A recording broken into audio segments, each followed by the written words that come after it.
Welcome to the last breakfast. Please enjoy the video. You start by opening Krita and the image you want to work on. Make sure you save with Ctrl+S to avoid losing progress. Next, enable the reference images Docker through Settings Docker's reference images so the panel is visible. Then locate your reference file on disk or in a folder and drag it into Krita. This creates a floating reference thumbnail. Once done, position the Docker where it's comfortable so you can access the image while you draw. Now you import the reference onto the canvas by dragging the thumbnail or double-clicking it to open a larger preview window. This keeps your file organized.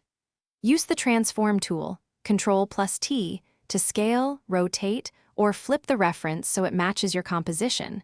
Accurate alignment saves time. Then either place the reference on its own layer and lock it or reduce its opacity to about 50%. So you can trace or sample colors without obstructing your painting workflow. To finish, anchor the reference if it's a raster selection or convert it to a normal layer so you can toggle visibility and keep your composition tidy.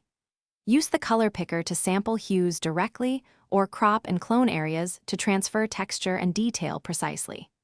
If something goes wrong, for example, the reference image's Docker disappears, reset your workspace via Window Workspace Reset to restore panels. This fixes layout issues without affecting your images and gets you back to drawing quickly. Thanks for watching. If this was helpful, leave a like and consider subscribing. See you next time.